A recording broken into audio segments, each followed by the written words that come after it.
Sejam muito bem-vindos à nossa apresentação sobre um dos pilares mais importantes da programação do tipo C, que são as bibliotecas padrões. Para começarmos, o que são exatamente essas bibliotecas padrões? Imagine que a gente está montando algo como um bloco de construção, e as bibliotecas padrões são como caixas repletas de peças, onde já estão prontas e muito bem definidas, que nos ajudam a construir nossos programas de forma mais rápida e efetiva. Principalmente pelo fato de a gente não precisar reinventar a roda novamente para ter que fazer tarefas comuns do dia a dia. Em tipo C, para podermos usar essas peças, precisamos incluir os seus respectivos manuais de instruções, que a gente chama de arquivos de cabeçalhos ou headers. Fazemos isso utilizando a diretiva hashtag include, seguida do nome do arquivo, entre sinais de menor e maior, como por exemplo o hashtag include stdio.h. Uma característica muito importante da linguagem do tipo C é que, na maioria das vezes, essas bibliotecas são ligadas diretamente ao nosso programa durante o processo de compilação, em um processo conhecido como ligação estática. Isso significa que o código dessas bibliotecas se torna parte do seu executável final, garantindo que tudo ocorra com o programa rodando com tudo que está contido dentro dele. E efetivamente usamos as funcionalidades dessas bibliotecas como: uma vez que incluímos o header, o compilador passa a conhecer as funções, os tipos de dados e as constantes daquela biblioteca nos oferece. Para chamar, por exemplo, uma função, simplesmente escrevemos seu nome entre parênteses, e se ela precisar usar alguma informação para trabalhar, passamos esses valores entre parênteses, chamando eles de argumentos. Hoje, o nosso foco será falar sobre alguma dessas bibliotecas cruciais e destacar a importância de cada uma delas no nosso trabalho diário. Começamos, por exemplo, pela stdio.h, que é a base de qualquer interação, permitindo que nosso usuário mostre os resultados e receba seus dados, seja do usuário ou de arquivos. Temos também a time.h, que é essencial quando precisamos lidar com datas, horários e nossas aplicações, desde registros de eventos até agendar alguma tarefa, porém a gente vai aprofundar ela posteriormente. A stdlib.h é o nosso canivete suíço. Oferece ferramentas diversas para alocações de memórias dinâmicas, conversões de tipos e até mesmo geração de números aleatórios. Para a gente poder manipular textos, a string.h é indispensável. Com essa função, copiar, juntar, comparar, buscar dentro de strings é muito mais fácil. A biblioteca float.h e limit.h nos oferecem informações cruciais sobre os limites e a precisão de números que utilizamos evitando erros inesperados, com valores muito grandes ou muito pequenos. Dominar o uso dessas bibliotecas nos torna desenvolvedores mais eficientes e capazes de construir soluções robustas e confiáveis, e a importância de explorá-la é entender que cada um pode otimizar o nosso trabalho. Bom dia, boa tarde, boa noite. Eu me chamo Antônio Lucas, sou estudante de Engenharia de Controle e Automação da Escola Politécnica de Pernambuco, a PoliUPE, e eu faço parte da cadeira de Programação 2, dessa disciplina de extensão, do professor Rubem Carlo Bernanti. E agora eu vou falar um pouquinho sobre duas bibliotecas. Meu amigo Gabriel acabou de falar sobre algumas bibliotecas da linguagem C, bibliotecas padrões, e eu vou falar um pouquinho sobre mais duas, que é a time.h e a stdlib. E depois eu vou dar alguns exemplos práticos de como integrar essas duas, pode dizer assim. Vamos começar com a time. A time.h, que é responsável por toda a manipulação de tempo na linguagem C. De tempo, qualquer tempo eu posso manipular com a time, ou seja, se eu tenho algum tempo, data, hora, alguma coisa assim, eu posso usar a time na linguagem C para manipular ela. Ela permite que a gente acesse o tempo real e atual, calcule o tempo de um trecho que o código levou para ser executado e rodar, ou seja, ela calcula a diferença depois nas funções principais. Tem uma função só para isso, eu vou explicar um pouquinho mais. E até mesmo converte o tempo para formas mais legíveis e personalizadas, como dia, mês, ano, horas, minutos, segundos e etc. Ela é essencial para quando a gente precisa cronometrar uma execução, fazer longs com datas e horas, ou mesmo sincronizar eventos com tempo real. Algumas funções principais da linguagem da time.h são essas que estão aqui no slide. Vou falar um pouco sobre cada uma. As principais funções que a gente precisa conhecer são a TimeNu, que retorna o tempo atual em segundos, desde 1º de janeiro de 1970, também chamado como Epoch Time, que é o ponto de partida, ponto inicial, para calcular qualquer tempo na linguagem C usando a time.h. Ou seja, qualquer tempo que eu tenho que utilizar, eu posso usar a TimeNu, que ela vai me dar um tempo para eu calcular. Tem a DiffTime, T1 e T2, ou seja, ela calcula a diferença de T1 a T2, o quanto tempo ele levou para ser executado, quanto tempo ele levou para rodar, ou seja, calcula a diferença em segundos entre dois valores do tipo T-Time. Isso é ótimo para saber quanto tempo algo durou para ser executado, algo durou para rodar, algum código durou para rodar, basicamente é isso. Tem a Local Time e a GM Time, que converte o valor retornado na time para uma estrutura mais legível do tipo Struct TM, que contém informações como dia, mês, ano, horas, minutos, segundos, milissegundos, etc. E tem por final, mas não menos importante, é a STR Time, que permite formatar essa data e hora em um string de forma mais personalizada. Como um exemplo, sei lá, dia 5 de abril de 2025, às 9h27 da manhã. É basicamente a hora que eu estou gravando esse vídeo, e eu posso manipular usando a str time para fazer isso na linguagem C, usando a biblioteca padrão time.h. E agora eu vou mostrar um exemplo prático da time.h, que seria esse cronômetro, onde ele basicamente pega e o código é basicamente o seguinte: tem a time t início, que ela começa a calcular o tempo do tempo início, ou seja, a time t chamada início, ela começa a gerar um tempo, beleza. Depois tem a time t fim, que é o fim, ou seja, ela vai calcular o tempo de um a outro. Depois eu posso basicamente printar o tempo e chamar a DiffTime de fim, vírgula, início, ou seja, a diferença de tempo que o código levou, o código foi executado do fim ao início, do início ao fim, como você preferir.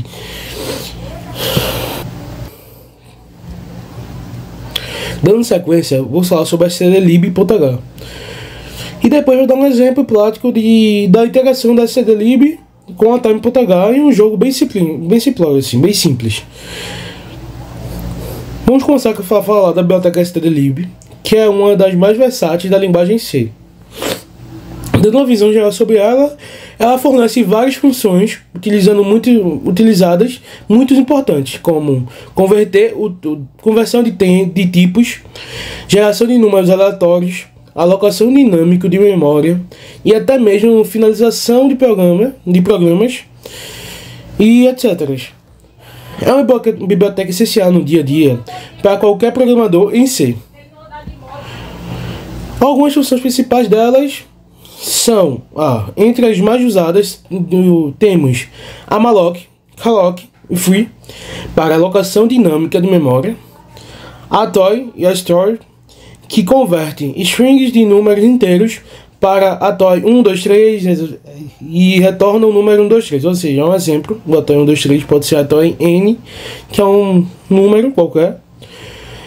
Tem a rand, que gera números pseudos aleatórios na função rand. Simplesmente sozinha sempre vai gerar um número a cada execução. Por fim, usamos a srand com TimeNu de time.h para iniciar a semente aleatória, ou seja, iniciar qualquer tempo aleatório. Dando um exemplo de uso da stdlib.h, seria esse código. Basicamente, isso gera um número. Basicamente, ele está chamando srand time com int n. Esse n é qualquer número que ele depois, para int n, recebe rand porcentagem 100. Ou seja, se rand porcentagem 100, ele pode gerar um número qualquer de 0 a 99. Ou seja, 100 possibilidades.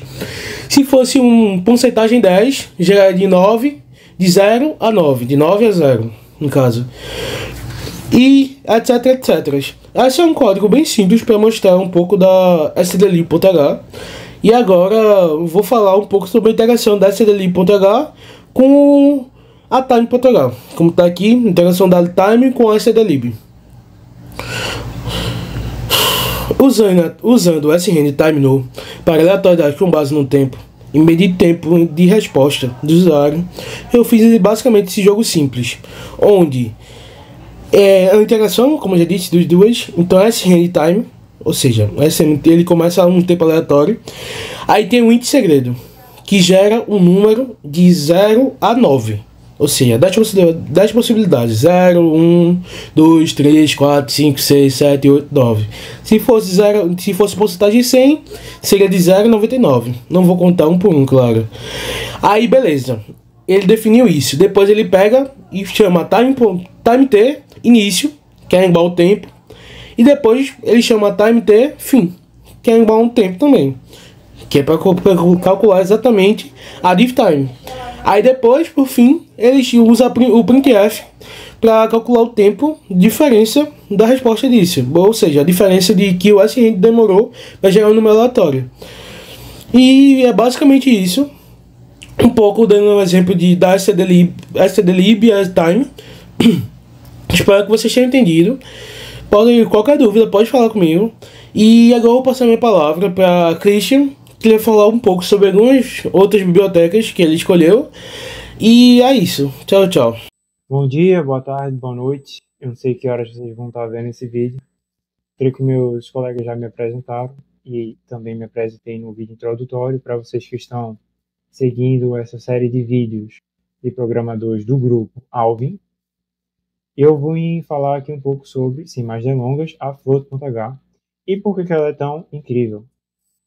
Para vocês entenderem isso, vocês vão ter que rever ou, quem sabe, ver pela primeira vez como é a forma que o computador grava as informações. Pelo sistema de unidade mais simples, a base mais simples, que é a binário. Você só tem ou 0 ou 1. Eu trouxe aqui uma tabela de conversão que pode ser bastante útil, que é assim que o computador vê as coisas. Isso aqui é só apenas um octeto. Se vocês contarem, são 8 números aqui, 128, 64, 32, 16, 8, 4, 2 e 1. Todos são, basicamente, 1. E você multiplica por 2. E você vai indo até chegar ao 128. É assim que você faz essa tabela. É bem simples, mas é bem útil. E é assim que o computador vê as coisas. Toda vez que você escreve um número em binário, você está dizendo para ele on naquele e off no outro.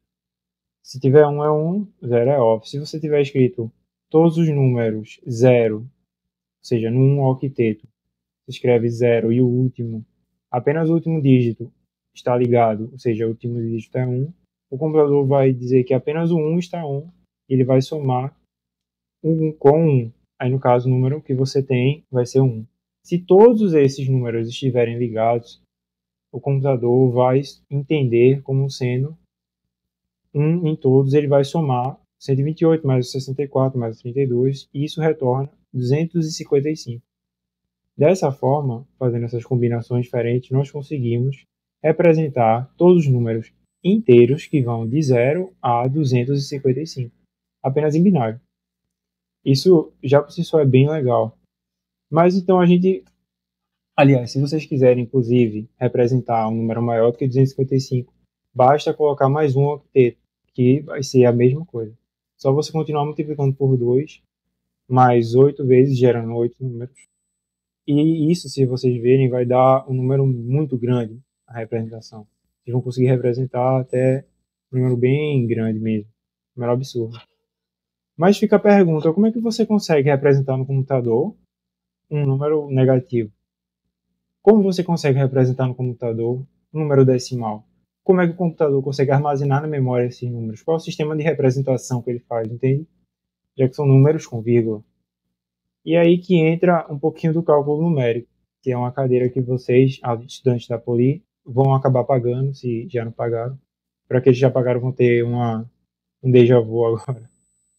O que é que ele faz? Ele pega e ele seleciona casas para isso. Eu vou pular um slide aqui para que vocês tenham uma representação visual e eu vou sair explicando essa foto.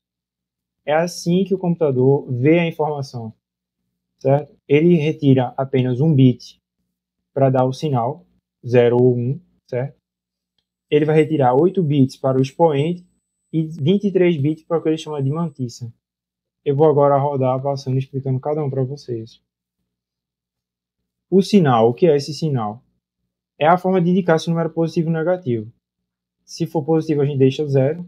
Se for negativo, você bota 1. É a primeira coisa, muito simples. Agora, para você representar, como é que você faz? Depois de você colocar positivo e negativo, que é o primeiro bit. Por sinal, só um adendo para vocês. Um bit é a unidade mais básica, que é ou 0 ou 1. É apenas uma casa, certo? Um número. Um quadradinho. Se você tiver 8 bits, que é um octeto, você forma um byte. E de ouvir byte, eu creio que vocês já estão associando as informações, porque nós temos o megabyte, gigabyte, terabyte, que são unidades de medição que nós estamos mais acostumados a ver, que são unidades muito maiores, enquanto o bit é a menor unidade de armazenamento do sistema. E como fazer isso você mesmo? Qual é o passo a passo? Depois de você fazer o sinal, que é a parte mais simples, agora você tem que atualizar a posição do ponto flutuante, certo? Depois disso, você vai conseguir tirar a mantissa e o expoente. Só para dar uma explicação do que é a mantissa, é o que vai ficar após o ponto, e você vai adicionar zeros até completar 23. 23 números. O que é o expoente? Temos dois tipos de expoentes, o despolarizado e o polarizado. O despolarizado é o número de expoente da base atualizado. O que você faz? Você pega um número, converte em binário. Depois de você converter ele em binário, você vai ver que o ponto ele vai estar lá no final. Costuma pelo menos estar no final. Aí você vai atualizar a posição desse ponto. Você vai passando de casa em casa como se fosse uma vírgula. Quando você passa de casa em casa como se fosse uma vírgula, você tem que adicionar, porque ele começa no... Se for uma base 2, que é o caso, já que é binário, está 2 elevado a 0. Aí quanto mais você vai passando as casas, vai ficando 2 elevado a 1, 2 elevado a 2, 2 elevado a 3. Aí isso é o expoente sendo atualizado. Você vai passar até que você chegue na última casa de um valor não nulo, ou seja, do último 1 presente no seu número, certo? Isso vai lhe dar o expoente despolarizado, um valor inteiro. Para você polarizar ele, você vai fazer o seguinte, você vai somar a 127. Depois de somado a 127, basta você converter ele para binário mais uma vez. Isso vai lhe dar o expoente no final.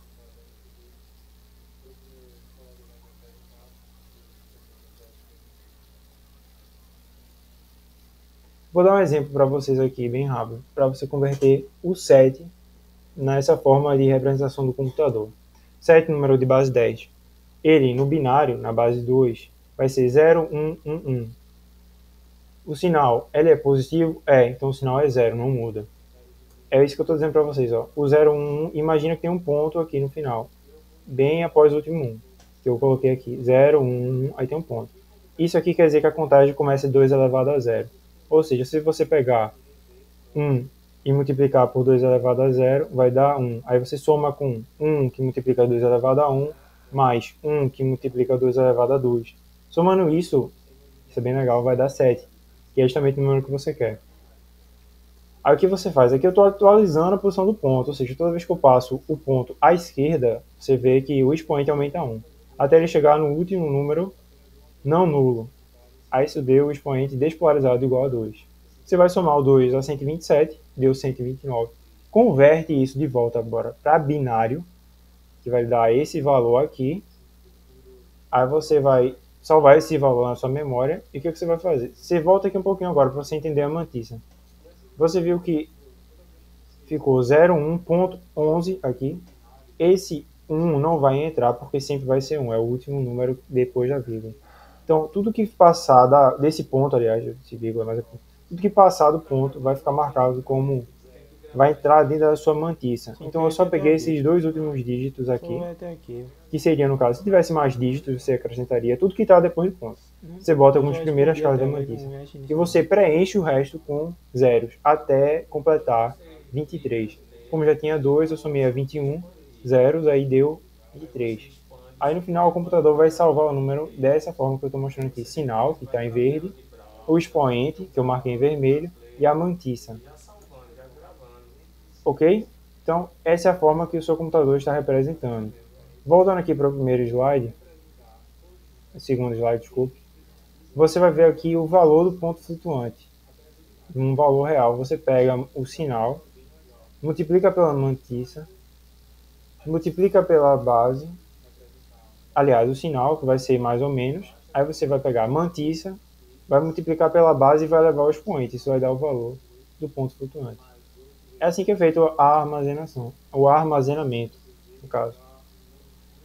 Então, agora que você entendeu como é que seu computador faz isso, você precisa entender que em C a gente consegue fazer funções matemáticas muito precisas, muito boas. Mas para você ajustar essa precisão, você precisa ficar de olho no ponto flutuante. Você precisa ver se o seu computador tem 32 bits ou se é de 64 bits, como é que ele está usando. Porque isso vai pegar justamente como é que ele vai usar a fonte.h. Então, se você tem uma mantissa diferente, pega um número diferente, ou você quer simplesmente reduzir a precisão, você não precisa de um valor tão preciso mesmo. Você usa um 32 bits. A precisão não vai ser 100% precisa. Se você pegar um 64 bits, a precisão já aumenta. Então depende muito do tipo de cálculo que você precisa fazer. E a fonte.h permite que você manipule essa questão da precisão. Ela permite que você entenda qual é o limite que o seu computador comporta, o limite do ponto flutuante. Ele vai dar isso em constante. Por exemplo, se você colocar uma função do printf, você botar incluindo, hashtag include a fonte.h, e você botar o float max, ele vai lhe mostrar qual é o ponto flutuante máximo. Ele mostra para você até onde vai, até onde você pode representar o maior número inteiro positivo que você pode representar. Ele mostra o maior número finito que você consegue representar. Mostra os números da mantissa, mostra o binário. Então, você consegue, de fato, fazer contas com um maior compreendimento do próprio computador, inclusive, entende? Da Float.h, eu creio que seja isso. Eu já dei uma breve explicação. Se vocês quiserem emergir mais nesse mundo do cálculo numérico, fica para vocês aí mais tarde. E respondendo algumas perguntas finais para concluir o vídeo. Por que dominar as bibliotecas padrões? É base para tudo que a gente faz em C. Se você está programando em C, você consegue usar elas como base para tudo. Elas reduzem os seus erros, especialmente erros de aproximação, inclusive isso é algo que a Float.h faz. E para isso você precisa sempre, é claro, consultar a documentação oficial. Esse vídeo assim é bom porque ele traz assim uma noção inicial para você, mas na hora de você escrever o código, procure saber sobre isso, busque atrás para você ter uma maior precisão. Aqui é mais um vídeo quase introdutório a essas bibliotecas, mas de fato um aprofundamento maior cabe a você. Então é isso, ficamos por aqui e até mais.